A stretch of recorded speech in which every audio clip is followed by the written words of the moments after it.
left my coffee cup behind because I was almost very convinced I'd knocked it over. Oh, that's not mine. And can you all hear me? Am I live? Okay, great.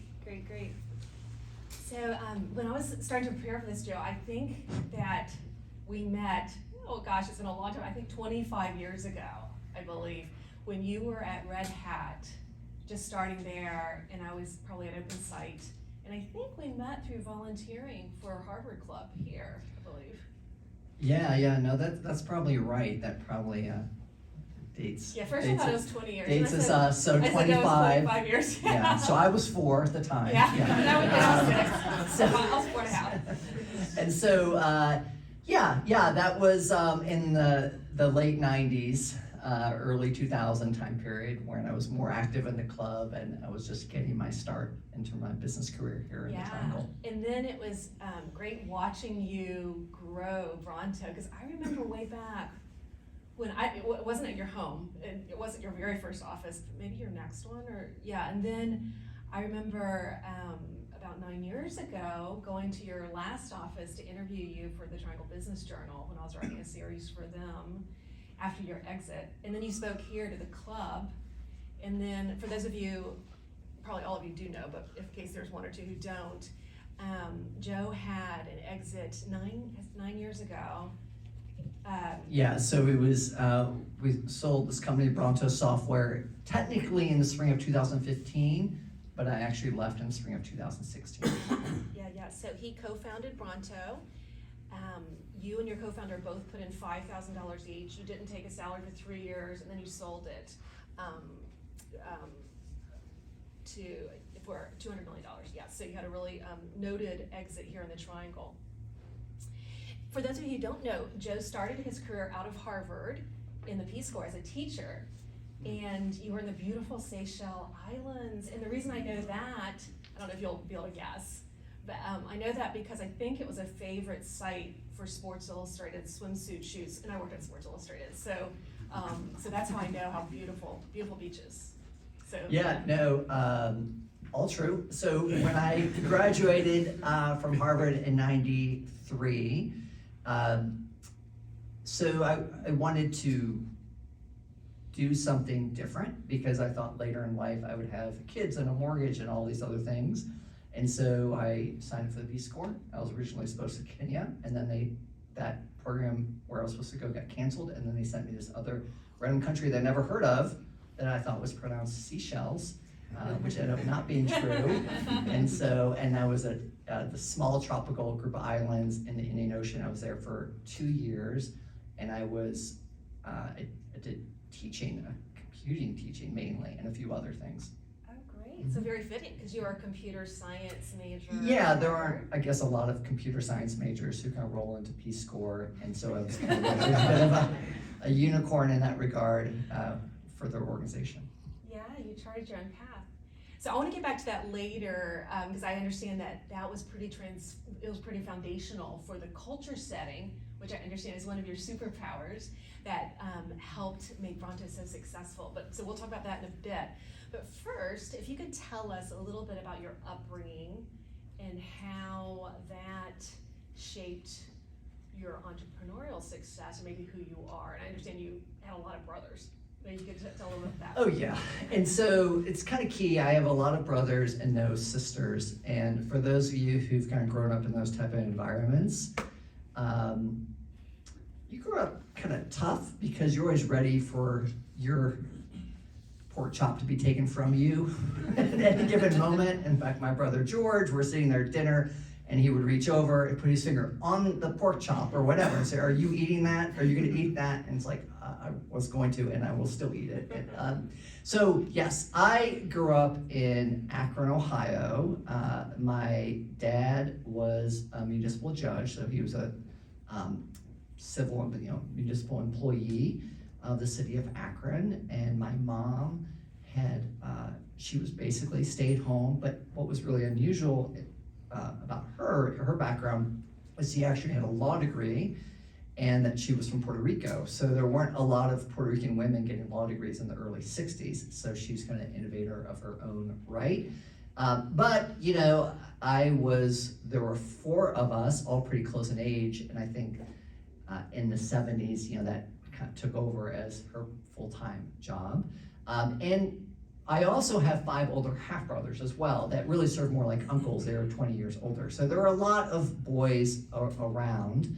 And then kind of growing up at some level, everyone thinks they sort of had a somewhat normal childhood until you kind of grow up and you look at everyone else's childhood and you realize we're all kind of unique and have different type of backgrounds. But for the most part, it was pretty traditional. Like I said, I went to all public schools. I had a kind of a good experience. I think I was pretty much defined, I was looking at some of these topics we talked about beforehand, and I'm like, geez, what were some of the defining things of being an entrepreneur? Because I really had exposure to little to no entrepreneurship when I was kind of growing up. None of my parents were entrepreneurs. None of my brothers ended up entrepreneurs. None of my extended family had entrepreneurs. In fact, I think my dad once invested in some utility stocks and lost some money. He's like, oh, I'm done, I'm out, never doing that again. But I think what was probably most defining is a few things. One of them is simply I was a middle child. So I was 3 out of 4. And when you're in a family that has a number of siblings and you're all relatively close in age, it's kind of interesting now as a parent, you realize everyone's got to find their spot. And so I think I found my spot more in math and science, more in being very independent, and that also related to being very entrepreneurial, which led to certain choices, and then I doubled down on those choices, and it probably made me even more like that. Yeah, I remember years ago you were so kind to introduce me to one of your half brothers, who is a speaker, right? Yeah. He was, yeah. I have, so there are 5 of them, and they're really, really different. But I think what's notable is the oldest one of them, who would be 20-some years older than me. He was the only one that really got into technology very early on.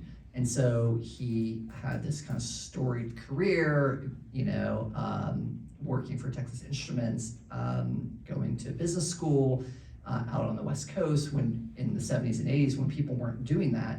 And so as a younger kid, he first exposed me to technology, when I was like 10 and 11, when that was a lot less common. So in middle school, I got really into things called bulletin board systems and modems and all these things that predated the web that were just really, really uncommon. But I think that was very inspiring to me. So it is very interesting when you kind of look back in your life and you realize that we all are standing on the shoulders of others, and we are inspiration from different people. It might be assorted family members. And I really think, getting to know him in like late elementary school, I kind of saw a path for myself that was kind of bigger than where I was. That even though he was, I only saw him periodically, I think very inspirational. It's like, hey, I kind of want that. I want to work toward that. And so tell us how you decided to apply to Harvard and then choose to matriculate there. And maybe if you can share a little bit about how Harvard played a role, and now looking back perhaps, how you think it helped shape you. Yeah, so at some level, tying back to my older brother, Bob, he was brilliant, right? And he actually went to MIT and then Stanford and had like full rides and all these kind of things. And he had a very non-traditional background. So I had visions when I was in 5th grade. It's like, what I'm gonna do, completely my own mind, my own idea, which of course is completely ripping off his idea, is I wanna get first I'm gonna get a red sports car, and that's gonna have the MIT sticker on it. And then I wanna do a startup, and I don't know, then get another sports car. That was the plan. And so then as I got a little bit older, I got really into technology in middle school, and then once I got into more high school, so my older brother, who's very different than me, Jim, much more following the legal path, he actually went to Harvard, and I didn't really know tons about it. And so I visited him once, and I was like, wow, this is, first, I think there's a world bigger for me than Akron. I'm seeing these inspirations, but if I'm gonna go after that, one of the things my dad told me is like, hey, if you want that kind of life, you have to realize your ambitions have to be beyond your classmates. Because most people from my high school didn't go to these type of schools, right? And so I think that was a really helpful bit of advice, because it's really hard when you're kind of in early high school to see a life beyond where you are. And, you know, half my brothers went to college, half of them didn't. And so I thought, oh, I'll just kind of float along. But I realized I'm really gonna have to like grind and get this done. And so I really started working very, very hard in high school. I was a good but not great student before then, but really started grinding, if that's the word, in high school to say, I want something much bigger. And then when it came to colleges, for me, it was very analytical. It's like, well, what are the places I want to go to? And the list actually was Harvard, MIT, Duke. And then and what was really thankful I went to a place like Harvard is, and not that those are not both wonderful other places, is that I thought since I had like kind of a science technology background, it would be valuable to round myself out, right? And I think one of the wonderful things about Harvard is a couple things. One is, it is, you know, there are a lot of people who are very passionate about very different things, and those things are very different than me, and that's really cool. It's also, you know, you might be surprised to hear this, but Akron, despite my previous impression, was not the center of the universe. You know, we weren't doing big things a lot. It's not a fancy place. But I love that like really blue collar values you get out of that, but it's not a fancy place. And Boston and places like Harvard were very fancy places, right? You go there and it was just like, whoa, there's a lot going on here. And I think that was very, very exciting in terms of continuing kind of lifting my ambitions up and not being limited in thought based on like what I kind of saw around me. So I think applying there and kind of going there, at the time, I was very, very, very, very focused on making that happen, and very intense about that. And so I think it was very valuable skill to be singularly focused on something and really go after it, which became very valuable later. And then I think in terms of my time there, you know, I think very honestly, I think there were many things I loved about Harvard, and there are other things I was like, you know, like, I think it really depends on fit. And I think for me, it was a really good fit for what I needed at the time to see kind of more. But, you know, I think it depends on who you are and your background and what you're looking for. Wow, so it sounds like you had that conversation with your father when you were maybe in eighth, so it was pretty early on. Yeah, well, it was probably 9th or 10th. Yeah, I mean, at some level, you know, there was a little bit of scuffle because my family were very, very strong Catholics, and I'd gone to public school. They really wanted me to go to Jesuit school, and it was like, as 9th graders and 8th graders battle with their parents. And so all these wonderful attributes that make me like independently minded and like sharp and quick, if you translate that into an 8th grader, not so good. If my mom was here, she'd be like, oh my God, he was god awful, right? So I didn't do anything or got in jail, but about everything to make myself the most obnoxious kid possible, I pretty much did when I was 8th grader. Now, but if you could translate that power for good in terms of intensity, which I was able, and that converted in like early high school, then ended up being a good thing. But, you know, I think for those of you who kind of had or have middle schoolers, oh man, hold on, like, you know, and one of the things she said when I kind of left for college, in a sweet, good way, and actually, and again for Peace Corps, is like, wow, you're just starting to get nice again, so I really appreciate that. It's like, oh, okay, I'll take that, it's a mixed bag, but okay. So speaking about middle schoolers and children, your lovely wife, Carolyn, Yes, so is down Carolyn, here. where's Carolyn? Yeah, thanks So I for want joining. everyone to do a real quick thing. So I'm gonna say some things, and there's a high chance she's gonna do an eye roll or like whatever. So at least at all times, you could rotate around. Just keep one eye on Carolyn, and just raise your hand if you see something that's at all questioning in any way. She can validate or invalidate. Yeah, so speaking about your family and children, so I understand, I remember as you had your children, you would like tell me, and I would notice that I believe all of them start with an X, their names, which is quite unusual. I'm assuming there must be some rationale behind that. Could you share with us who they are and Sure. maybe the rationale behind their names? So not as much rationale as you would think. So first, it's worth noting, it's not some weirdo Elon Musk fascination with fire. You started doing it before. Yeah, well, before we that was did done. it first, and also these are legitimate names, right, or spellable. So the basic, so Carol and I were just talking about this the other day, recounting this, and this is where we have slightly different versions of events, but like, basically, when we're not big planners, and we're pretty both entrepreneurial in terms of the things we're doing, we just kind of do it and then we kind of figure it out later. And so we didn't, any of our kids, we didn't find out the gender beforehand, and as they went along, it went from having a rough idea of the name a few days beforehand to having a rough idea of the name a few days after. And with the first one, I remember we were kind of sitting on the beach or somewhere, and we had a list of possible names. And, mind you, we were a lot younger, and on the top of the list of the girls' names was Jimena with an X. And this was partially inspired because my mother, has Latin American heritage, and also we had earlier, at that time, maybe a couple years earlier, we had been teachers in Ecuador after we had been teachers in Seychelles. And we met someone there with that name, and we kind of liked it, and we thought it was kind of cool, and there wasn't a lot to it. I mean, the top of the boys list was Magnus, because of a guy I used to work with, and so that sounded cool. And it's just like a hodgepodge of just interesting names.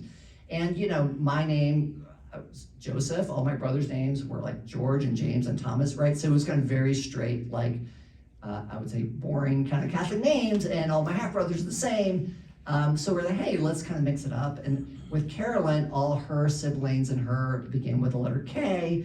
So anyways, so we decided, okay, let's stop a list. And so Jimena popped out, and we're like, well, I guess Jimena she's a girl, clearly.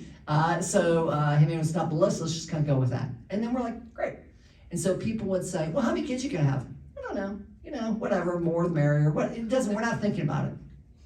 So then, up comes number 2, and it was a similar conversation, and we hadn't made a commitment to anything. And then my mom was kind of lobbying for Xiomara. We were taking Spanish at some continuing ed class at Duke, and I think our teacher was named that, and we're like, oh, that's kind of a pretty name. We kind of like that. If it's a girl, we'll do that. And so then we did that. And then we're like, okay, now we got 2. And so we have Xiomara. And then the third one came along, and for some reason, we didn't quite come to a good conclusion. And in fact, Carolyn thought, we hadn't really talked about it a lot. You'd think it would come up, but we just hadn't got around to it. And I think the current thought, which we didn't completely agree with, is we would name him Buckeye. And I'm like, well, why? She said, well, you're from Ohio. And I'm like, but you're from New Jersey. We're not gonna name him Garden State. Like why would we do that? So anyways, so there's some debate. So Buckeye was born, and Buckeye was Buckeye for about a day. And then we had these 2 little girls come in, and I remember we have one video where they refer to him as Buckeye, but pretty quickly they're like, well, no. In their little fort, you're like, we're all X's. And we're like, oh God. And we're gonna have to figure out a name, and so we settled on Salvador with an X, another legitimate Spanish name. And so we're like, okay, great. So then the 4th one comes along, and they're all 2.5 to 3 years apart. And meanwhile, the 3rd one, people said, are you gonna have more? And we're like, yeah, sure, whatever. Well, I mean, either way, we're fine. We can go either way. The 4th one comes along, and then by that time, it's like, it's like clearly we have a pattern, right? And so we named her Javiera, and so they're the 4 X's. And I remember after the 4th one, people were like, you have more kids? And we're like, no, we're good, absolutely good. We're absolutely happy to have more kids. And so we're like, this is good. And what's really interesting though is they find it very bonding. They think of themselves as a unit. So not only is it helpful when Carol and I are texting back and forth and we have to refer to like the middle kids as X23 or X1 or X4 or X4, whatever. It's some like mathematical notation. It's kind of quick for texting. And it's also valuable for them if, they get random spam calls or whatever. People can never pronounce their name. But it also is kind of bonding and connects them as a unit, right? It's very common. Obviously, siblings are all different, and it's very different for them to express individuality. But I think unintentionally that we've done a good job of connecting them. And so when we do things like that, but also like every Sunday we do something called Force Family FaceTime, where just depending where they are, they all kind of get online. And so I think those things can bring them together, and the letters help. So that's a long answer to a short question, That's great. but that is the why. Now, so how did Carolyn do? She's drinking coffee right now. She looks suspicious. Any eye rolls? Seems like she's somewhat nodding. Okay, there we go. Thank you for sharing that great stories. Yeah, I love the texting part too. So some of the people here may be interested in any advice you have, because obviously you had a very full life in starting and growing Bronto while Well, I'm not also done. raising- Yeah, Right. Sorry, I was thinking, that was with Bronto. Right, now we'll talk in a minute about all the other great things you're doing. But your kids are older now, but I know you still have one in middle school. Well, our youngest is in 8th grade, so Carolyn was on middle school taking duty this morning, and then our third is in 10th grade, and then our second is a freshman in college, and our oldest is a senior in college, about to graduate. Okay, so you have two at home still. So could you share advice on how you managed everything? And I'm sure Carolyn was very helpful in helping do Yeah, periodically Carolyn would show up, help here and there. You know, there's like a video on Reddit or one of these things, YouTube, where the wife comes into the apartment. She's like very frustrated and angry because like the whole place is a mess, a disaster, and the guy's just sitting on the couch watching TV. She's like, oh my God, this is crazy. I'm so sick of this place, so tired of all this. And he's like, it's just a mess. He's like, listen, I'm gonna show you something. These dishes, I put them in here, I go away, come back clean. She's like, are you freaking kidding me? And it goes through this routines where it becomes obvious that she's cleaning behind him and he's completely oblivious. So I like to think I'm not so oblivious. So, but you know, I have my moments. And so without a doubt, with Carolyn, who is, for most of our kids' lives, have been at home, and that's what makes that happen. Obviously, we're both trying to kind of do what we can to kind of help build this company and kind of manage these kids, but there is a day-to-day of doctor appointments and shuttling around and just being aware of why they have to wear pants to school and things like that, you know, that doesn't just magically happen. So I would not be able to do any of it, certainly not in terms of have actual kids, without her, you know, us in partnership making this happen. Yep. So I touched earlier on how you're teaching straight out of Harvard. I believe I heard in one of your past interviews that it was quite foundational for how you developed your culture. I'm really interested in your sharing with us, since I understand that Bronto had such a unique culture, and actually had a copy of your principles that was given to me. Can you share a little bit about how maybe you created those principles, and then maybe did they evolve over time? There was 8 of them, and then how you shaped it. Maybe did you have mentors who helped you with it? Tell us about the culture of Bronto and how it evolved, and and maybe how you created these principles. Yeah, so to come back for the first bit, I'm a big believer that for entrepreneurs, or really for anyone, you have a Karate Kid moments through your life. Almost like, you remember Slumdog Millionaire, where the guy was able to answer all the questions because of these bits of things he learned. And I think that's really true, and it's very helpful to have diverse experiences. So for me, for example, going to Harvard, I think is very helpful because as an entrepreneur here, because there's a lot of chatter about why aren't we Silicon Valley? We can do this in Silicon Valley, you need to go Silicon Valley, and almost like in a negative way looking at the triangle other areas. And I don't think that's fair. I think you can make a lot of things happen, and I think it's helpful. Just the biggest limitation is having ambitions that are bigger than yourself, and so going to a place like Harvard is very valuable. I think in terms of the teaching, you know, I was teaching high schoolers, and then after that, Carolyn, we're teaching middle schoolers in Ecuador, and you know, in terms of motivating people and being able to communicate clearly and inspiring people, you know, I think a lot of leaders, they might rely on the paycheck or rely on these very kind of simple things. But if you're trying to motivate middle schoolers, they're not motivated by much of anything, right? You really have to figure out how to like tap into them in very special ways. And I think you often find that when you're trying to motivate 28-year-old software developers, they're kind of somewhat similar. And so, so I think kind of taking these like Karate Kid moments, and the reason I say Karate Kid moments is if you guys remember the movie Karate Kid, where Mr. Miyagi was training Daniel's son, all these different things like paint the fish, or paint the fence, and all these other things, and suddenly you knew all this karate. It's kind of like that. You learn bits and pieces which seem kind of unrelated, but then end up being very relevant. So I tie that back to like the Bronto culture. So Bronto Software is a company that we bootstrapped over 15 years, which started out of my house. And I think like what you're referring to is we became very noticeable that people really liked working there and it seemed like a very special place. And I think it's partially because I had these non-traditional experiences after college. And in terms of, I think, motivating students in an interesting way, you have to build community. You have to be very transparent. If anyone can sniff out something, it's a middle schooler, right? And you're just kind of telling BS. And I think those skills came very much into building the Bronto culture. And so along the way, as we're kind of building this company and this kind of way of being, there's just things that we would say or had approaches. And after a while, we're like, we keep on saying the same things. We should like write them down. And so we did, and they kind of evolved into these 8 Bronto principles. You probably know them better than I do now, but one of them, for example, some variation of hits not home runs. And what that meant was we were a bootstrap business, which meant we never raised capital. Our vision was, hey, if we raise $5 million, then good things will happen. It was always just get another customer, another day, another customer, another great employee, do this another great thing. And so the idea is day-to-day execution is what builds a great company.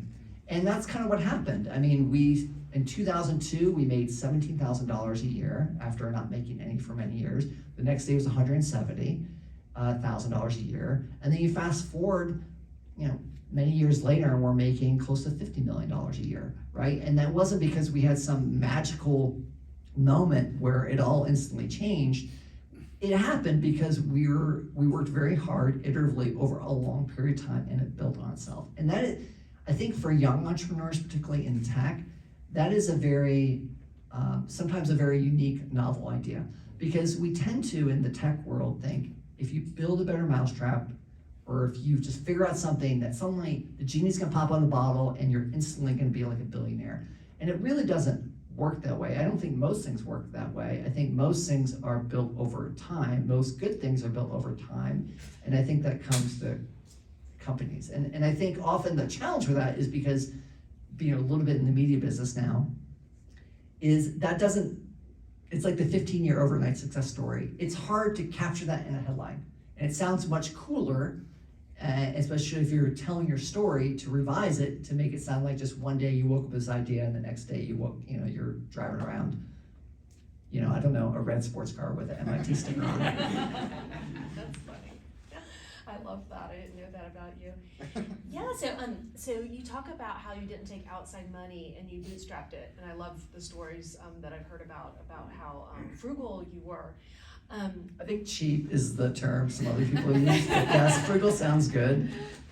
So I also was curious, now that you have a couple of funds that you run, how you bootstrapping maybe shaped the decision to do that, and if you were going to do it over again, would you do anything differently? Can you tell us a little bit about how maybe your experiences led you to start the Jurassic Capital and Primordial Ventures, and then maybe what lessons that you learned now that you've started doing that as far as being an investor? Yeah, so when I kind of started Bronto Software, it was in the aftermath of the dot-com bust, right? And it was also, I was younger. I was like 30, somewhere in that age. And so one, venture capital and money wasn't just floating around. If anything, it hadn't been floating around, and it all been pulled back. So it wasn't being pushed on me for one. For two, there had been a culture where a lot of people have raised lots of money, and then it flipped very quickly, and they had to do lots of layoffs. So the vibe at the time was, don't do that, because it could lead very badly. So there was kind of a swing back to rationalization. I think also, I think at the time, I don't think it would have been a good idea. And the reason is venture capital and money like that is very expensive. And it makes sense if you know what to do with it. And at the time, I wouldn't have known how to do with it. I think I would have, and I think I knew that enough about myself, that my goal was to build a great business with great customers. It wasn't to get investment. Investment was a means to the end. And I didn't think I was experienced enough to know how to use that properly. And I thought, I also really, really, really wanted to learn all the steps along the way and not skip any. And so although that's a very long process, I think my learning worked well with the pace that the business grew.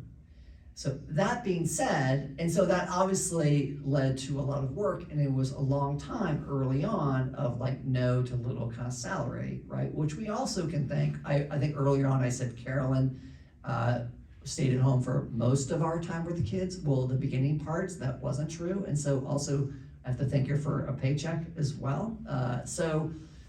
Yeah, and so having her be able to kind of float this kind of venture early on, or at least my ability to survive, is really critical.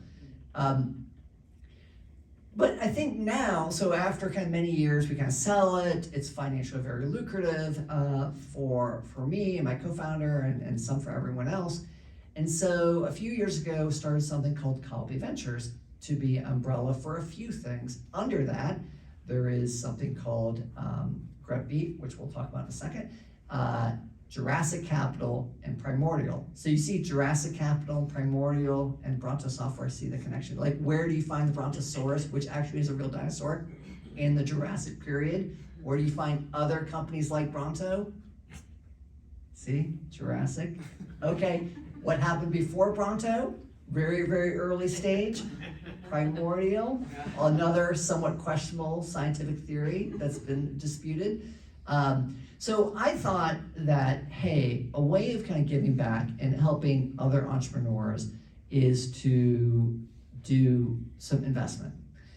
But I didn't view it as just kind of dumb money, as they say. I think what's really, really important at the appropriate stage is to load that up with lots of real operational wisdom.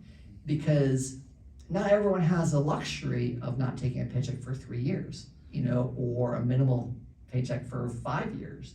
And if with the right advice, I could have taken that 3-5 years and shrank it down dramatically. And so that's kind of one general idea. The second thing I noticed is when we're growing Bronto, when we're a few $1 million in sales, which is not trivial, we have a number of competitors, and they all kind of many of them just stayed there. They just kind of flatten out. We're all in the same space.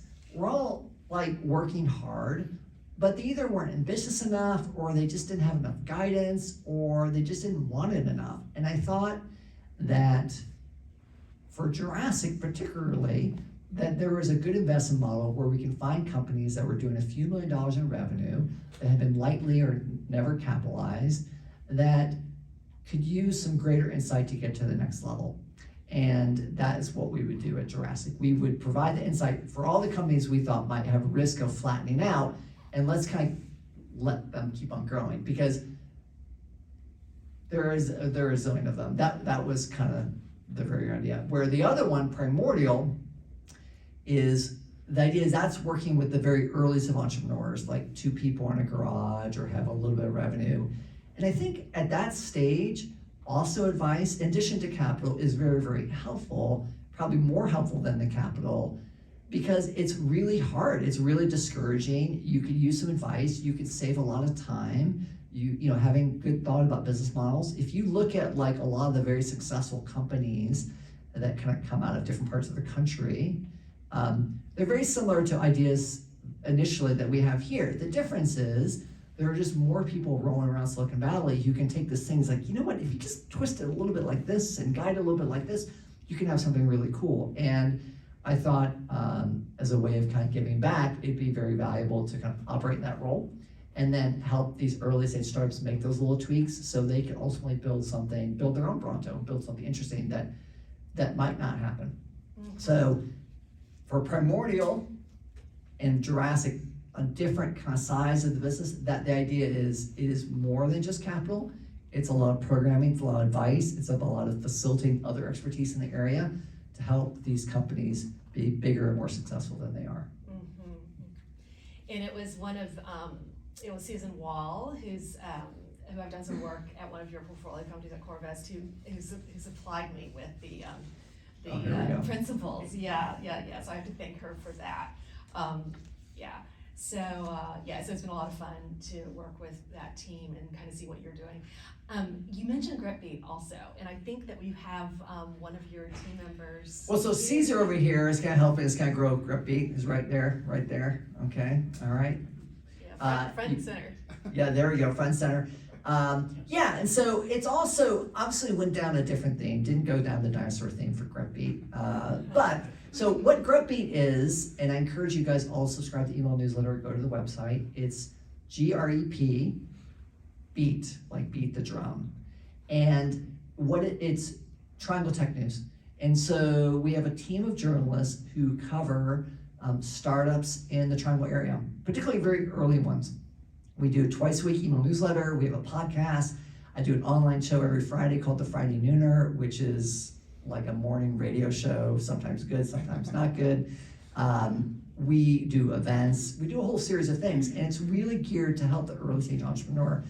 And the two things that are kind of notable about it is, one, when I was kind of starting off, everyone wants to give you awards or have you speak when you're kind of like bigger and successful. But when you're early on and you're kind of working by yourself or working with some other people and you really have nothing, it's quite discouraging. You could tell your parents or your friends, oh, I'm working on this thing, and they're like, okay, yeah, whatever. You're just kind of screwing around. And it's hard to dispute that. And so the idea is a Grepbeat, hey, we're gonna help this region, help these startups through storytelling. We're gonna kind of hire full-time student journalists. We're gonna tell their stories. We're gonna overtell their stories of the region and really showcase all that we have going on. And so we are gonna if you think about districts and like financial districts and diamond districts, the reason they're successful is because of the density. You go there's a lot going on, a lot of activity. So we can emulate the same thing through storytelling. You go to grepbeat.com and you're gonna see every day several stories about what's happening in the Triangle, all the latest, greatest, and some small fraction of those startups will kind of go on and be big industry behemoths. They'll be the next Red Hat, the next Epic Games, the next Pendo, the next whatever.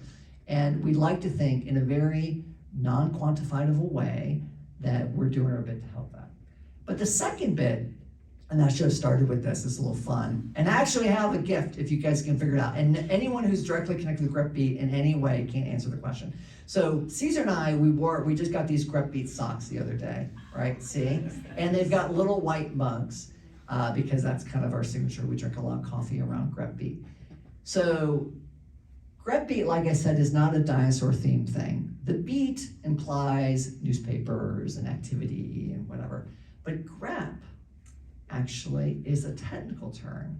So I actually have I'm gonna go get it, a pair of socks that I got. We just got these the other day. So if anyone, particularly it's better if I don't know you, but if I know you, that's fine too. Would like these Grepbeat socks, you could tell me what Grep is or means. Yeah. I'll go halfway. I remember, because I graduated in '93 with the science degree as well, but There we go. I didn't use it as effectively as you did. And so I remember that being a Unix command, and I remember it being something with regards to making a statement or a documentation, like having to grep to look up a piece of information in the code. Okay, we'll give it to you. Maybe I was gonna throw it, but I'm so afraid maybe Caesar can pass it back. So basically, grep. Yes, you're right. So grep is still a Unix and Linux state command if you type it in that lets you parse information. So for example, if you have a long text file of like names and you want to see which lines have the word Joe, you could grep that text file and then put pipe Joe, what more do you want to know? Anyways, and it would show those lines. So the idea is we're parsing the day's information for the latest and greatest startup thing. See, I'm not just a one-trick pony. I know more than dinosaurs. So that's the story. So enjoy the socks. We just got them. This is the first time wearing them. Yeah, I didn't know. Yeah. Yeah, they're a little great. Christmassy, but whatever. So, Yeah, I love that story. Yeah, thank you. so And- long stories and short yeah, questions. Yeah, That's- yeah, that's and what I do. I recommend your publication whenever someone asks me, oh, how can I know about what's going on in the tech entrepreneurial scene? So definitely, if you don't subscribe, I highly suggest that you do. Yeah, so finally, the last thing I want to touch on before we open it up to the audience is, since you've exited, you've chosen you've always done quite a bit of philanthropic work when you were, I think that was part of your culture at Bronto. But I know we have at least one student here from School of Science and Math who's matriculating to Harvard. Great, yeah. And I've had the opportunity to serve on their foundation board, and so I know what an amazing school it is. I know that's one place that you've chosen to give back. Can you share a little bit with us about how you, after your exit, how you thought through where to spend your time, your talent and treasure, and because I know that's another very important and difficult thing for many people to do, because you want to be thoughtful about how to do it. Can you share with us how you decide where you want to give back? And then recently, I had a chance, I wrote last week about my 25th reunion from Harvard, when I had the chance to hear one of Clay Christensen's last lectures after he had written the book, How Will You Measure Your Life? So I'm curious also how you think about that, because maybe there might be a little bit synergy in between those two questions. Yeah, so after, the challenge is when you're an entrepreneur and you're kind of hustling every day for like 15 years, it's hard to turn it off, right? To just say, oh, okay, now I'll just kind of sit around. And so I think 2016 was a little bit of a transition year. It was really hard.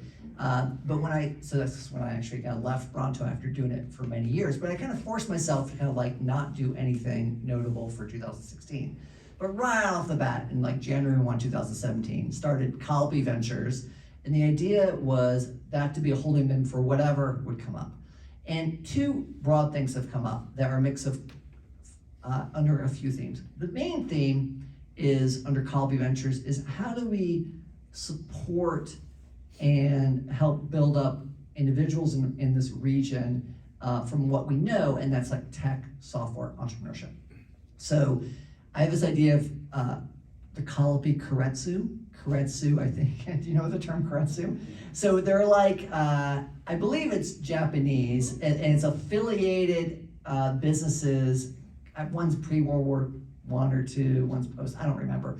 But basically, and they're all kind of connected, and almost like a conglomerate. And so let's create this Colopy Keiretsu of kind of related but different things. They all kind of play on each other that have this common mission of kind of supporting the region's entrepreneurs and software startups. And so we can have more things and see all the trickle-down effects from that. And so that's where Grepbeat is related to Primordial, which invests in early stage entrepreneurs, and the Triangle, which is Jurassic, which is kind of later stage entrepreneurs. And so those are those kind of, and those three things are kind of moving together. And then I thought, okay, our oldest daughter, Jimena, for her last 2 years of high school, she went to North Carolina School of Science and Math. And for those of you who don't know, that is a state-funded public boarding school, part of the UNC system, that tries to take kids from all parts of North Carolina. It's free. So so whether you're out in the middle of the mountains or whether you're sitting in the Outer Banks, it tries to take all these kids and put them together, and until recently, into a campus in Durham. They now have additional campus in Morganton. And so it's really this kind of amazing school. And so she went through this school for her final 2 years of high school, and you live there. And so what was so inspiring about it is it really is more of a meritocracy, right? It doesn't cost money. They're taking kids from all the different places. They try to get a lot underrepresented populations there and really show these kids that there's something bigger than their hometown. But don't forget about their hometown and go off and do these amazing things and kind of come back. Similar to how I was kind of thinking of my experience in Akron. And so I was so inspired about that. I also, at the same time, being very active in the Triangle tech scene, I realized that a lot of these great companies had these founders, these co-founders, that went to the school 20 years ago. And I was like, wow, like an order number. And I'm like, that's very interesting. So I thought, geez, if we can change the long-term trajectory of this area and have many of these kids kind of who are gonna create amazing things, do it in the Triangle versus like in New York or Boston or Silicon Valley, what can we do to help inspire them now? Like play the long game. I also thought a lot of these kids were brilliant, but also were very trained in scientific method and scientific thinking and research. And I thought rounding out their education with something that was more entrepreneurial, which is how I always was, would be very valuable at a very young age. So a few years ago, kind of gave a large gift to the school to essentially endow a director of an entrepreneurship program there, so we can be more intentional in their entrepreneurial education and hopefully affect the long-term trajectory, not only of the Triangle, but also these different places in North Carolina that really could use it. That's great. And so that was the first part, and the second part was About the Clay Christensen theme about how will you measure your life. If you could share a little bit about how you think that you want to look back and think through kind of the metrics. We all have dashboards, so maybe on your giving back and what you leave behind. Yeah, so there's a couple of things. So both my parents were actually history majors, and so whenever I was kind of rallying on and about like math and science, and they were rallying on about history, they always say, you know, history rhymes. If you don't do it, you repeat it. Blah blah blah blah. And I'd be like, okay, I'm just a forward-thinking guy. So I often, sadly enough, don't really look back a lot. I'm just kind of like marching forward very quickly. But every once in a while, I'm kind of forced to kind of reflect back. I think it's a couple things. One of them is if you kind of look at our charitable giving, which we've just really begun doing, there are certainly things that are kind of more businessy around lifting the Triangle community from an attack. But I think the more important part is we're trying to get more involved we live in Durham, we live and work in Durham, and so there's a lot of economic disparity. So as much as we can talk about lifting entrepreneurs in the tech scene, that's great for some of those people and some of those communities. It's not great for all the communities. And so more important than that is what can we do to kind of help community development in Durham? You know, whether it's through Habitat for Humanity or ministries or these different things. And that's a hard nut to crack, right? And so I would like to think that a lot of our giving would also go to that direction. Personally, when kind of looking back how I can measure my life, you know, at the end of the day, I am an entrepreneur and I'm a builder and I like builders build. And so for me, how the lens I look at it is, did I contribute, right? Did I leave the place better than when I left it? When I was growing up, I was a Boy Scout for many years and Eagle Scout and all that. I think I was in Cub Scouts since second grade, and then I was in that very actively till I was a senior in high school. And you know, when you come to these campsites, one of the big things, particularly when you leave, is kind of leave no footprints, you know, and just make it look better really than it was. And I think I kind of look at that in terms of life. There are so many challenges and problems. Nor do I have the means to figure out how to get to Mars or to planet, but I think, quite honestly, I think many of those billionaires are really, really sad, pitiful role models, quite honestly. I would rather see, and some do, who work much more on improving the human condition than like just fixating on like the next exploration. And I would like to think of myself in that light as well. I want to do what I can to improve the human condition for people on this planet that are living, and particularly the people in our community. And then, you know, like has been mentioned, the 4 X's earlier on, you know, I think what's really important to my wife and I is that we've instilled those values in our kids, because, you know, we're only gonna live so long, and kind of continue and pass that tradition of kind of giving back with your time, talent, treasure, and how that is what should be more important than having your name on something or getting a fancy red sports car with an MIT sticker. Great, thank you so much, Joe. I'm sure that you all have questions, so we're gonna open it up to you all. Yes. So for those of us who are going through the entrepreneurial journey right now, early stages, kind of in the garage, home office kind of thing. When you think back to your days when Bronto, you were operating like that, how did you really assess your success, and how were you able to convince Carolyn that it was worth, continuing to invest in you, because this is gonna go somewhere, even though you may not, be making a paycheck for a while? How did you really assess that and not let your emotions influence what you're actually doing? So circumstances matter. So one, I think Carolyn's always been great about that in terms of, with a lot of faith and trust, in terms of kind of giving me the room to kind of do those things. And she never really she puts pressure on me to do things without a doubt. And if you look at our house and our kitchen, you might realize why. But not so much in terms of professionally. I think it's really, really, really important to note that we were young, right? And so I had rolled off of Peace Corps. We rolled off of where we made no money, and we were living very simply. And then we rolled into teaching Ecuador. We also equally made no money. We rolled into living here in North Carolina with, we are such a wanderlust, spent as little as possible. We have similar spending patterns. And then we rolled into grad school where she was working, I wasn't making money, right? So we had kind of been very, very accustomed to kind of living on one income, and we had no kids. We were living very cheaply. I also, quite honestly, I had a short stint at Red Hat, which was the right time because I was able to make a little bit of money off the friends and family, which wasn't tons, but we weren't spending tons. It made a difference. And at that time, I had a lot of confidence that I could just go get a job, right? And low expectations. And so I think it would be very unfair to say our circumstances and our setup didn't play a huge factor.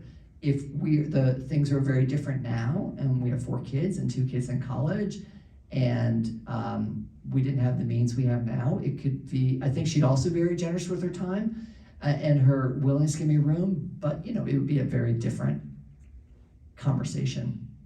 So I think I had a lot of room and time to kind of figure that out. I think there's also this, which is toned down a little bit, this almost unhealthy intensity. A lot of great entrepreneurs are not great humans, right? And this unhealthy intensity that I kind of might have had earlier on, I still had aspects of that,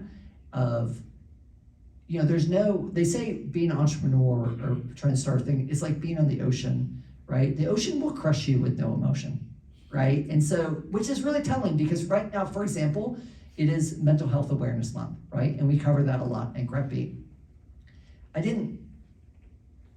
There's nothing fair about it, right? And so I would have an opportunity at a stage of my life to kind of grind through it, and through a number of very fortunate circumstances was able to kind of see that grow because I was given the room to let that grow. If the case were now, I would have to be much more disciplined, and I couldn't be have as much time. So I know that's a long answer, not exactly answering your question, but I think it's also there's no secret sauce, right? Everyone has to kind of figure out a different path. The advantage is when you're kind of more experienced is you have a better idea of what you're doing. You don't tend to squander the time as much. That being said, I'll say all that when I moved out of my house to someplace that was just $100 a month, it was kind of helpful. It was kind of helpful in terms of making it more real and having my personal life and my professional life not so blurred together. It was also kind of helpful, and this is a little bit of a tangent, when I think about a lot of these mental health things, I know that's not exactly a topic, is for the most part, my social scene was never really tied to my work, right? It was much more tied to my neighbors and other things that had nothing to do with technology. And I think that was helpful in terms of making sense. I didn't have all my eggs in one basket, if that makes sense, from a friend perspective, social perspective. Again, a slightly different topic, but I do think that's important. Thank you. Other question, I'll build off that a little bit. Joe, thank you. I like the story around Bronto and around bootstrapping, right? And I love the just one more customer. And you mentioned a little bit having household income to support it, maybe not the greatest definition of use of proceeds. In today's market and the rate of innovation, for early stage companies, how do you advise or think about the opportunity cost of not going and getting some capital to accelerate, and how to make that decision between bootstrapping and bringing on some initial outside capital? So every story is different and my circumstances were different. So let's just kind of take all that to the side. My co-founder and I, and so I had been working on it for a little while, and then he kind of came on once we started having customers. There are a couple things. One, even though I was a computer science major, things were very different 10 years later. And so I used a lot of that time to really teach myself to code. So suddenly, in my business, being able to build one's own product and not be on the clock and spend endless hours doting on things was really helpful, because that's often a huge expense. So I did my own stuff, right? And I spent a year learning how to do my own stuff. So that's one thing, right? So I don't see that with a lot of entrepreneurs. Chaz and I, my co-founder, were very, very big believers. And this is partially because of, we're coming off the .com bust, is the vast majority of starters are not a window of time. The whole argument of a lot of venture capital is there's a window of opportunity. If you hit it, the winners will be greatly rewarded. That has not necessarily proven to be true in SaaS, software as a service businesses. Actually, there are many winners, right? And we weren't number one, and we still did very, very well. Number two did really, really well. And so what's more important is to build, and this is our belief system of that, build just a great organization. And then since it's very iterative, a good entrepreneur will twist and turn and see the opportunity along the way, but you'll build it on a strong platform of revenue. And I think that's actually true in both technology. At the end of the day, our goal was to build a business based on customers and people. And what people are really doing is very different than what you read in the headlines. Our goal was not to build some innovative technology that we bought based on just an idea. So we're building a sustainable business from the get-go that just happened to be in technology. I know it's kind of a long answer, but it's like philosophically, we fundamentally did not believe that for the vast majority of companies that they needed to accelerate growth to get into some kind of market. That being said, I do believe there are situations where if you have a business and you're selling, and you can often do the calculus and say, geez, if I put $1 in this business, I can get $1.25. The math is very, very clear. You already have the product, it's just sales marketing, it's very clear. I think it can make a lot of sense.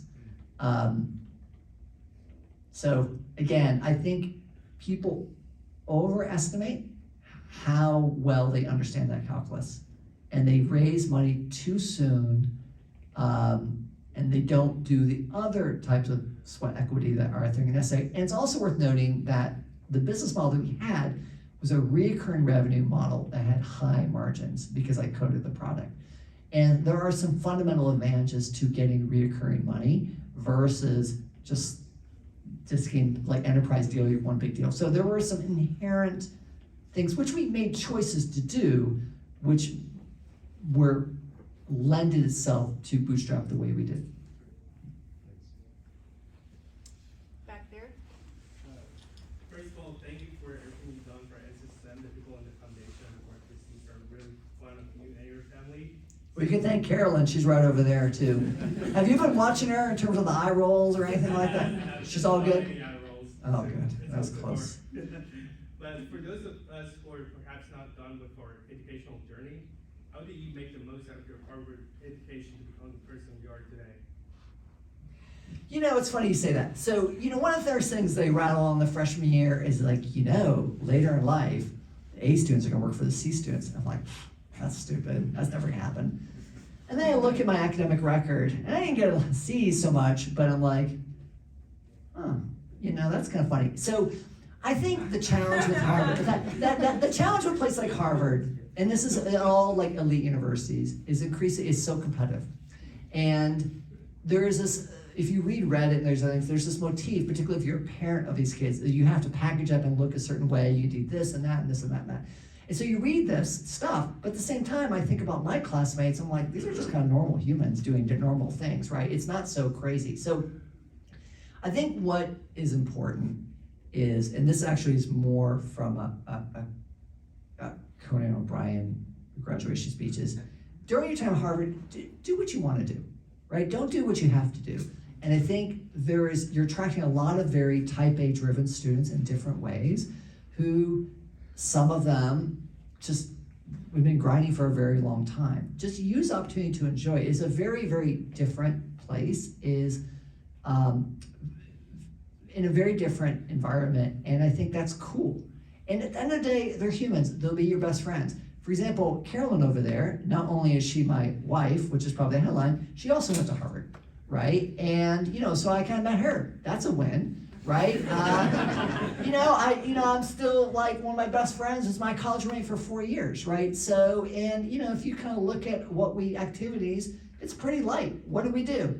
Well, we went to, Sunday milk and cookies, whatever, in North House, or we went to Thursday Fest, parties and stuff. And so we did a few random things, but it's an opportunity to do different things. It's not, don't overthink it. And I think what's even more important, honestly, is after Harvard, because, many of the people who go to Harvard, they have amazing backgrounds because they're amazing people and they want to continue that. And so, in that amazing career, not the bad talk investment bankers or lawyers, all these kind of wonderful things, but they just kind of continue that party, and because they're great students and they're great at doing those things. And that might make sense for that person, but it might not make sense for that person. So I think it's important to remember, just since you have this vulnerability and this wonderful opportunity, to kind of just, I don't want to say do what you want, but do it's there for people who are genuinely curious about different things. And I think it's important not to forget that, kind of going into Harvard, and just use that experience and like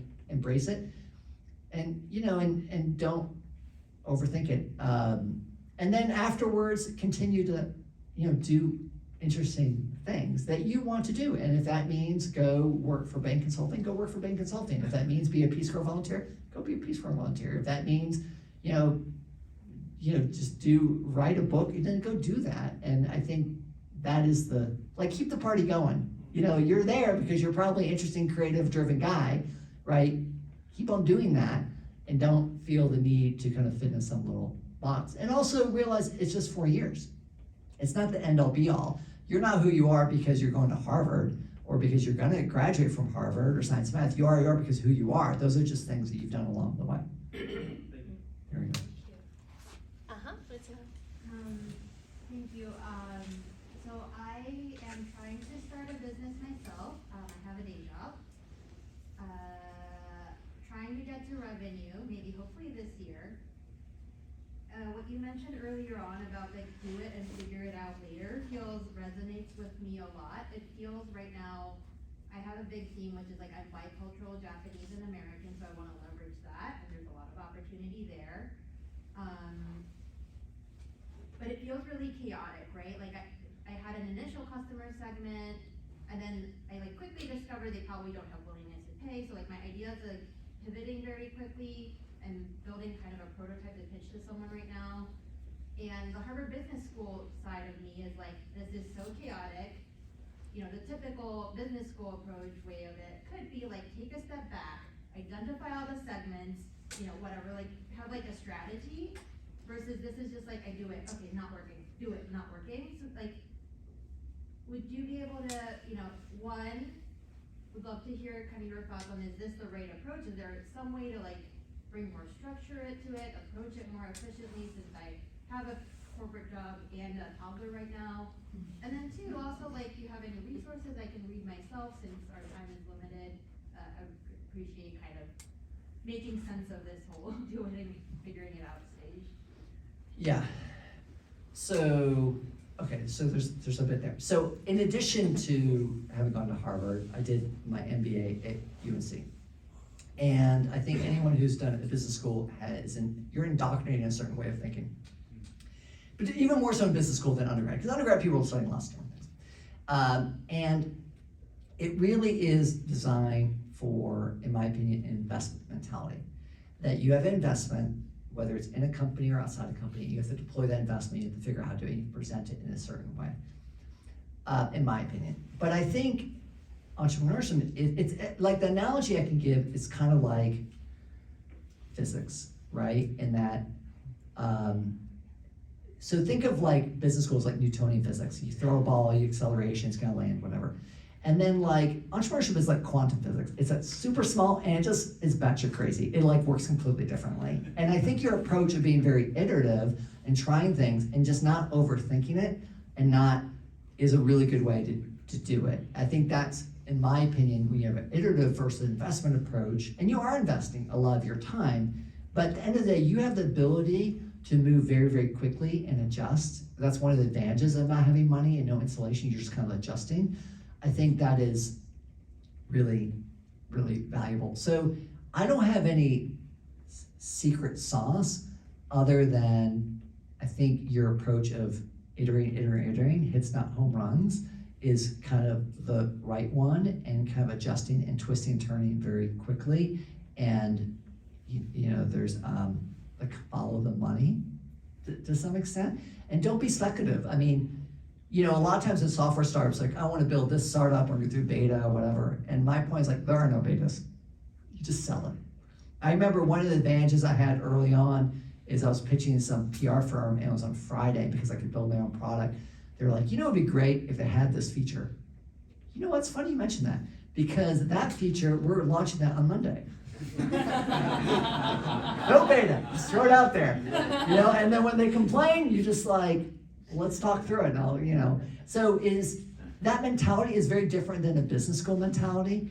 And in a different way, the reason I kind of made this gift to kind of science and math, it's not so much that they have an MBA mentality, but they have a very much a scientific method, like do research, but which is also very good. But life is not always like that. You know, you said you have a toddler. Your toddler is not operating like that, I'm sure, you know? And so you're juggling a lot of different things. And so you have to kind of embrace the chaos. I don't have any great advice. It sounds like very hard to kind of juggle all those kind of things and keep it very separate. But you know, that is part of it. And so in terms of things to read, of course, Grepbeat.com. In my back right there, I have like a partial manuscript for a book I'm writing called Bootstrap, which has been sitting there untouched for a year. So, you know, you could only polish that off. That would be helpful too. Great. Maybe we'll take one last question. Yes, Peter. Oh, can you talk a little bit about when you were moving from being, you know, the solo entrepreneur to getting that like second in command and attracting that person? Because I mean, that might be relevant to making that step, right? I mean, that's a big transition. How that happened, and maybe what, you know, basically just how that happened. Yeah, so it all comes down to early 2002, right? So early 2002, I've been working, I left my job in the summer of 2000 at Red Hat and really used the bulk of that 1.5 times to learn how to code and build things and futz around. And my early ventures attempts were going nowhere. I was building things that no one wanted. And it was just like lost in the universe. And so when I started in 2002, first I knew my wife and I were gonna have our first baby in 6 months. So it was like, I've been doing this for a long time. This is kind of going nowhere. I need to like, this has got to come down. I got to like do something or whatever. So I recast the product into a very simple email marketing newsletter product called Bronto Mail, and I started to get some early traction. Fast forward 3 months, in March, I'm like, you know, it was minor. You know, it's like when you have a baby from one day to another, you can notice a difference that no one else can. And I was like, you know, I probably have to go get a job. And I remember actually I reached out to you. I think you were at Togethersoft or someplace like that. I gotta go get a job. So I think I reached out to you. It's like, maybe you'll give me an interview or something. And you did. And then later in March, I was like, yeah, Grace, I gotta cancel that interview because I think I'm gonna make, I think this is actually gonna happen. So sorry about that. I never did apologize for that. And so at the same time, what happened is there was a fellow who was a couple years younger than me who was also in business school and also went to Red Hat, was also working on startups, but he was like a little bit behind me. And I had gotten to know them through like a speaking panel like this. He was in the crowd, we caught up afterwards. I really don't remember that conversation. We had the subsequent conversation while I was at Red Hat because he and his buddies were thinking of some software startup. And I don't think we particularly liked each other, but we kind of kept in contact with him and his friends. And the thing is that what happened is he got laid off. And I'm sitting around in March and I'm like, I kind of vaguely know these people. I'm like, dude, you're not doing anything. So, you know, you probably collect unemployment for like 6 more months. Why don't you come help me out with this? And it wasn't like it was any great resume or scientific process. I knew this guy was in startups. We were kind of roughly the same age. You know, I didn't feel like if he did it, it was gonna ruin his life. He wasn't learning anything. He was like, yeah, sure, okay, yeah, let's do this. And that was Chaz Felix, and we worked together for like 15 years, right? And so the reason I say that is two things. If he hadn't joined, so I think I was very good and interested in making a product. But what he was very good is figuring out how to scale things. And so by having him on board, it made it a little bit more real. And also, since I was building the product, it's very, very hard was for me to build a product and also sell at the same time. So even though I also sold, it was very helpful to have like another person to bounce things off of. And the circumstances which led us together were a little bit more like we were just kind of in the same place. It's kind of finding your like life partner a little bit too. And so, and that ended up being a very kind of good connection over many years. And so you might find balancing that out with someone else could also be helpful. And I'm usually not a fan of like overly networking, but I think it is valuable because you get to meet other people like yourself. And sometimes 1 + 1 = 3. It can be very helpful. In terms of reading stuff, of course, I'm a big fan of Grepbeat.com. I will dole out my advice every Friday on the Friday Nooner, along with whatever rantings I can come up with. We have podcasts, and the whole point of it is to share and sympathize and help people at the very early stages. And there's always little tidbits to pick up from other people. So you know, it's tough. You know, entrepreneurs ask me, it's like, it's supposed to be this hard? I'm like, yeah, it's really hard, sorry. I mean, you know, you're not alone. Yeah, so Joe, we're so appreciative. You've shared so many fun stories and wisdom, and we have a gift for you from the Harvard Club that I hope you enjoy. Socks? Oh, please. Maybe you can. Oh, wonderful. You can Oh, great. open it. And Oh, wonderful. You and Carolyn, or maybe Carolyn, yeah. Carolyn, you wanna come up here and open it? Yeah, thank you, Carolyn, for coming.